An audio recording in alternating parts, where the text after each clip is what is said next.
It's time for a Humans in Tune conversation with Darren on 93.9 Mike FM. Hey, Mike FM faithful followers. Thanks for tuning in for another Humans in Tune chat on a beautiful Tuesday in downtown Cape.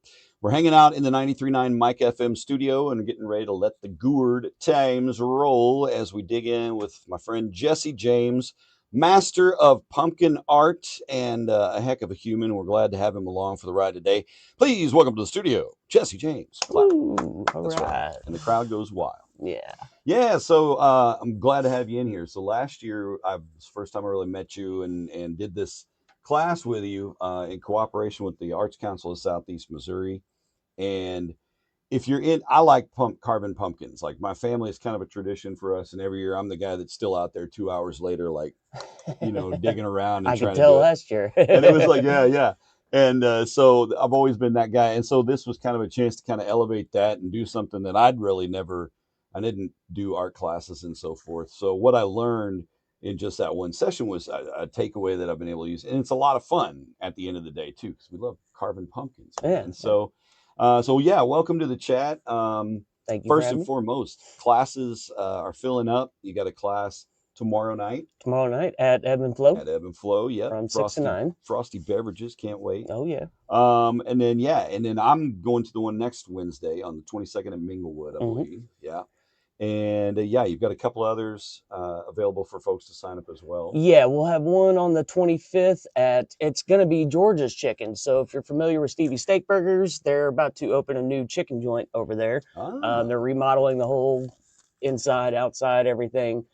So he's about to open up. So it's kind of like a grand opening / event to kind of draw some attention to it. So that's cool. Yeah, it's pretty awesome. Well, that is awesome. It'll be George's Chicken, right across the street from Annie Laurie's over there. Yeah, right on that corner by the Indie House and Shivelbein. So yeah, that's a cool spot. That's a spot that has kind of have some forgotten artwork on that back wall once upon a time. I think it was SEMO students maybe that collabed. I believe I heard something about that. Yeah. And that's been many moons, but that'll be cool to see a new spot there, and of course a chance to take in some chicken and some pumpkin. Yeah. Hopefully we get everything opened up. I know that they're doing a lot of work to the whole facility over there. Yeah. But yeah, it'll be opening up pretty soon, and from what I hear, it's pretty awesome chicken too. So hopefully it'll be open by then. Yeah, I'm a fan of chicken. Set me up.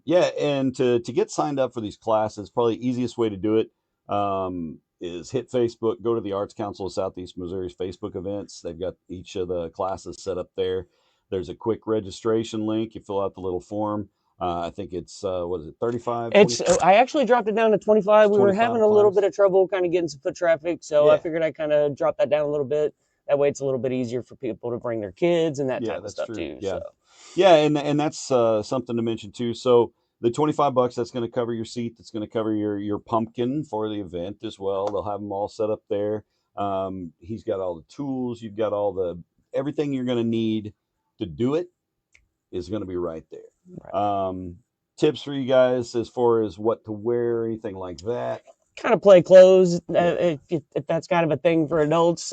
Kids, it's not going to ruin clothes, but you don't want to get all kind of dolled up. Yeah, you get a little musty. Yeah, definitely. Once you take the rind off, you'll find that stuff shoots all over the place. It's kind of fun to open it up that way because you get all kinds of chips from the rind and stuff just shooting all over the place. And it's almost like a horror movie, and the blood and guts kind of splattering everywhere. So it's pretty cool. It is. And you brought an example of some of your work here, and this is and you guys would think I could never do something like that. You can do something cool like this, and this is what Jesse's going to teach you. So I know you've got an example of some of your work here. We're going to pull that bad boy up on the camera and kind of show it off. So I got, and it's a full pumpkin, so it's not light. It's and we still got some pretty good pumpkins. It was a really dry season for pumpkin growing. I actually grow a few myself in our backyard. My girlfriend hates it, but it's part of it, That's it. The pumpkin life. So it's been really, really dry. There was a lot of issues with some bugs on some of them that we had gotten. Big shout out to Beggs and Rendelman's Farms. They've donated the pumpkins for us for our classes and everything. This guy here, I got finally kind of get into something a little spookier, a little scarier. Uh-huh. I'm usually doing kind of cutesy faces and that type of thing for the classes. Yeah. So I got to play with this quite a bit last night and really This is kind the of make this live go. camera angle. So check that guy out. Isn't that Yeah. cool? He's got his little Got all the rowdy little hat on. details. Pumpkin Outlaw is what they called me on KFS 12, so I decided to run with that. That's a handy moniker. I like it. Yeah, it's pretty Works. easy. Jesse James, you know, we kind of have to run with it after That's that. right. So yeah, I've got this guy here. There's a face on the back. This is kind of the face that we were doing at our last class. I just kind of brought it back in just for kind of a little demo mode. Yeah, a little demo mode on that guy. So it's not as detailed, but I just kind of used the pumpkin that I had and just did it on the backside and kind of hooked up a pretty scary face. I kind of dig this one. I had a lot of fun with it. Oh yeah. And that's what's fun about it too is, you know, the level of imagination that you're putting into it. You know, it's cliche to say there's no two pumpkins alike, but it's really the truth because, you know, you may look at a pumpkin and visualize what you're going to do based on the shape or the form or some growths or some weird little dents or these kind of things. How do you choose your perfect pumpkin? So that's the most important thing. I've spent hours in pumpkin patches in the past. Luckily with Beggs and Rendleman's, they've got really killer pumpkins. I try to find a good thick stem is usually a good indicator to kind of check it out.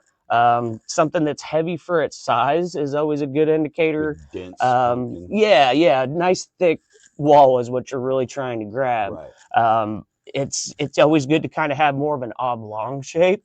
You can kind of fit those details and kind of round it all off into more of an oblong shaped ones. And you kind of pick the spot that's got a more of a protrusion on one side and use that way that nose, if you're doing a nose, kind of sticks out farthest on it. So yeah, it's always very detrimental to make sure you get a good thick moist pumpkin to work with.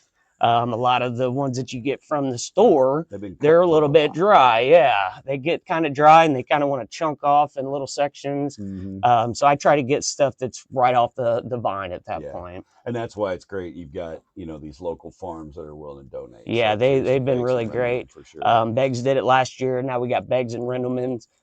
With the drought, there has been a shortage, so I kind of had to get some from a couple different places just to make sure we had enough. Oh, for sure. And you know, it's fun to see that. And I was kind of the same way. One of the things I think that I didn't think of perspective wise, and again, I'm not an art guy. I've not done really much carving other than when I get bored at a kid's t-ball game and start whittling a stick, right? But is the depth that you carve into it. I'm always afraid like, I'm going to punch a hole right through this bad boy. But there really is a lot of surface to work with to really get like what you did with that one, to get that kind of relief. And even if you punch through, I've learned that's kind of a good thing. When you punch through, you kind of get an idea of what the material starts to feel like when you start going really deep. So that way it kind of gives you an idea of when to stop and maybe grab an X-Acto knife to kind of get those nice clean lines going on with it. Yeah. So just because you punch through, don't necessarily chalk it up as a failure. I used to kind of look that way, and I've actually punched through literally with my fist going too deep in frustration. So it's not necessarily a bad thing, you know. You're not going to pick it up completely on the first go round, but getting all the tips and tricks that I kind of show you, like I've been doing this since 2012, and I wish I could have had somebody show me a little bit more in detail on, you know, what tools they were using. I started grabbing knives from the kitchen whenever I first started. And that would definitely be an emergency room trip if you didn't know exactly what you were doing. Once I realized it was all kind of dull clay sculpting tools, it really changed the game, and you just kind of shave off little by little and keep pushing back farther as you kind of sculpt into it. That way those details really pop, and it's a good learning experience for sure, and testing patience for sure too. Yeah, for sure. And you know, I think that was fun last year, our class, you know, and you mentioned earlier, you know, the kids might get messy, this and that. Kids are welcome to do this. Little bitty kids may not have the patience to do this. I mean, you may want to just save that for the at home with the little, you know. And I kind of thought the same thing too. We had a few kids that had come and done the first class that we had done, and they actually took up everything pretty well. I was really impressed. That's awesome. There was a bunch of burly guys, or a bunch of my buddies and my dad's friends. that came out to the first one, and they're like, oh, we don't have any artistic skills, you know. But they got so wrapped up in it and really focused on it and really killed it. And they were like, man, we'll be out here next year. This was a blast. So that was kind of a cool thing to see, you know, people that don't necessarily have any artistic skills, to see them be satisfied with what they made. And they're like, man, this was really cool. I didn't think I could do that. And that's how it was for me, because my artistic side's always just been music. And really, when I say, oh, I can't do that, it's just because I hadn't tried it. Right. And I think that's most of us, is just you've not have made a foray into carving. So now is your chance, you know, and sculpting. So and like the bigger guys, you know, mechanics and stuff, they pick up on it kind of well. Like it's almost like sanding and doing body work. You kind of get those lines and stuff, and it's more of a physical feel rather than just drawing on a 2D piece of paper. They kind of pick this up a little bit quicker. The tactile side makes a big difference. Yeah, for sure. And you got this little cutie here. So I started playing. So the eyes are actually potatoes and carrots. That's so cool. I just used a melon baller to get some nice round shapes. Whenever you take pieces out of a potato, they tend to oxidize and turn brown. Yeah. So if you use some lemon juice, it'll keep it from turning brown like that as you work on it. And then the irises, those are actually carrots. So you just kind of take little sections out and just kind of insert it. You get that nice color contrast going on. It pops. The teeth, those are just the generic, just you know, stuff. Kitty, machine, Dracula teeth. Exactly, you just kind of slap those in there. And super glue, you'd be surprised, like working on pumpkins, if you tear a chunk off, sometimes you can just super glue that back into place. Yeah, you wouldn't think that it would actually work, but it really does. So if you go too deep, you can actually cut the eye completely out and do the same thing with the potatoes and carrots and give it that nice color contrast, and just use some toothpicks to kind of fasten them on the inside. And there's all kinds of different things to do.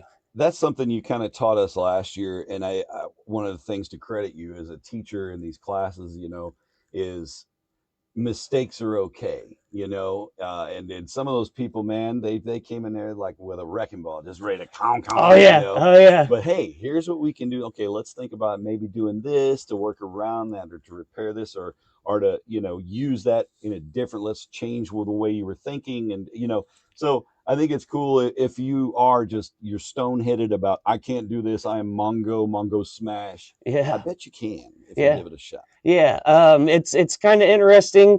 You kind of need to step back from time to time and get an overall look at it. If you're sitting on top of it and you're just trying to focus on one area, sometimes you need to work on the areas around it and push those sections back. Yeah. And then it'll get those features to kind of start to form, and you can use those as like borders to kind of play with. So it's just a different way of looking at getting the actual face that you're trying to accomplish. Yeah. And you, this was something you had there last year too, and I bought one and brought it. If you've been to the Real Rock studio in the last year, literally tomorrow is the anniversary of when I did my class last year. But these little germlings, and we'll pull this bad boy up here so you can see it. As you look at this in here, some of you are going, what is that? Is that a foot or I don't know what that is. These are sweet potatoes. And if I show you his backside, I don't know if this is too racy for Facebook or not. Whoa, sweet potato bum, look out. But you carve these and put them in these jars, and they're preserved in these jars. And the white vinegar, that's basically all it is. I was trying to find something that would last instead of just pumpkins that kind of rot away. Right. Like it was kind of cool to, you know, make something that people can use year after year as Halloween decorations, gifts for farmers, and that type of thing is a pretty cool way to go about it too. So I call them my germling worms, and they're pretty cool. They've been pretty neat to sell and, you know, kind of talk about. And they're like, oh my gosh, I can't believe it's a sweet potato that's in there, you know. And they've already kind of got that wormy type of shape with the way that they're elongated and the points and all that. Color to them. And, yeah. I think it's great, and I think it's cool too. This is just another example of that. But like when I saw them down there, it was difficult for me to decide which one I wanted to adopt. Right on. There's all these different styles of them. You had the angry one and the sleepy one. Yeah. You know, it was like this is me showing my age, but when we were a kid, we had those Muscle Men wrestling figures, and they were The little solid bitty pink little guys. rubber Yeah, dudes, yeah. and they were all kinds of different little things. I just love those deals, and that's kind of I think what attracted me to these. But you'll have some of those there available as well too, and I think it's kind of cool because it's almost an homage to, originally when we started making jack-o'-lanterns and so forth. Before there was jack-o'-lanterns, we were carving turnips. Mm-hmm. It's kind of how the That's tradition interesting. started. Yeah, you know that. Yeah. Yeah, and then transitioned into pumpkins as we got to America, and pumpkins were more readily available than turnips. Yeah, yeah. And so it's kind of neat to see, this little guy is kind of a remembrance of, oh yeah, they were more carved as a solid type of style type of thing, and it's all about history. And I mean, when it comes to Halloween, there's so much to play off of, and just having those little tidbits of information is a nice little touch. A little nugget, nugget of knowledge there. Yeah. Trivia night. Let's go. So again, to get signed up for one of these classes, it's just $25 for you, and that includes your pumpkin and Jesse's unlimited knowledge that he's going to share with you, and the tools. I know your model here today is holding a couple of the tools that we use. But, we mentioned those kind of traditional carving tools and clay modeling tools and things like that. And if you've ever taken any kind of sculpture class, you probably nibbled with some of those. But even if you go to Wally World and you buy that home pumpkin carving kit, sometimes you'll see some of those tools in there. They may last you one pumpkin. Yeah, right. They're not the most sturdy tools in the world all the time. But... And I've acquired so many different little tools, little, pipes, like really thin wall pipes are good for irises and getting the eyes just kind of perfect circles. I use wood sculpting tools. I use picks, all kinds of different things that I kind of figure out. Experiment with anything you see it. You're just like, hey, this might be a good pumpkin carver. You'd be surprised on what kind of tools that you have readily available that you can use. But the clay sculpting tools you can order them on Amazon. Yeah. I got all new tools for this year. Last year's tools I figured out weren't the best for people to work with, so I went ahead and got all new tools that are much better for people to use. That's cool. Yeah, so we're getting it down to brass tacks here. Yeah, I bought a little cheapy internet kit after the class last year, and I got to doing mine when we did our family day one. And I bet I broke 3 or 4 of them off the bat. They pulled out of the mounting or whatever. So I usually, for the tools that I had gotten for the classes, I've had to reinforce those with like JB Weld, kind of taking those apart and getting it a little bit more solid. That way they don't kind of come apart as you're working with them. Yeah. So even if you get the tools online, you may have to reinforce them just a little bit. Yeah. Unless you go for the real expensive tools, which I'm not all about getting. I'll just make do with what I can do. When you're not the one using them every time. Right. Turn out to end up like. So. Right. One of the things too, and I'll pull this camera back down again, that we have. Let me tilt this down. I might be able to just set this way. Yeah, there we go. So one of the things we've got on the example guy is the arms and legs, and I know you mentioned this in the class last year that those, if you want to do this and you want to attach those kind of things to your pumpkin, you can find those online pretty easily. Yeah. They actually sell them on Amazon. If you just kind of Google search pumpkin vine arms and legs, they'll usually sell you a set of 4. As far as I've seen here lately, they're only about $20 for a set of arms and legs. That's cool. And I've seen people use these and not even do anything to the faces. Like there was one that the pumpkin was kind of standing up on his legs that he punched in there and had just a magnifying glass. And there was a smashed pumpkin that was underneath him, and it was like a crime scene investigation. It didn't even have anything carved into the face. So once you carve into it and putting the vine arms and legs into it, man, it sells a whole scene. I do a big scene at the end of every year for Halloween. Kids come by, and I've usually got 3 or 4 of them set up and kind of doing a full scene. I grew kind of a bigger pumpkin, and there was one that was hurt down in front of him. His face was all kind of scrunched up. And then there was one that was jumping up in the air behind him with a sword, trying to take him out. And he was coming after the one that was on the ground. So it's amazing what you can really do when you have the arms and legs to work with. Yeah. And I just reuse them each year, just stick them in. Yeah, that's the nice thing is like when you're done with this dude, next year he could be doing this. Yeah. You can do all kinds of different poses with it. They're all just wire with foam on the outside of them. Yep. And you just kind of pose them however you want. It's cool. And that's fun too. Like, and I would encourage you guys too to look up Jesse's profile here on Facebook, or the Arts Council page on those events has got some of the images too. But some of the pumpkins and those scenes like that you've set up in the past, it's just so much fun. And then knowing that, you know, the takeaway after that, I can go home and I can make that pumpkin and stick those arms in, and I can have him, you know, playing a ukulele on the porch. Yeah, or yeah. Whatever. So. I've done a Karate Kid scene. Nice. With, you know, Daniel doing the crane kick to his face. I had his face all kind of scrunched up. I've done a video game scene where one guy was playing and the video game went dead, and he's like freaking out about it. And the other guy's like blowing into the cartridge like we used to do. And yeah. It's that amazing what you can kind of do. Yeah, yes. I did a whole rock band scene. It looked like I kind of did Axl and Slash from Guns N' Roses, but kind of had them set up. And I had a drummer I used bucket pieces, kind of cut those up, some coffee ground cans, and kind of cut those up, paper plates for the cymbals and all that kind of stuff.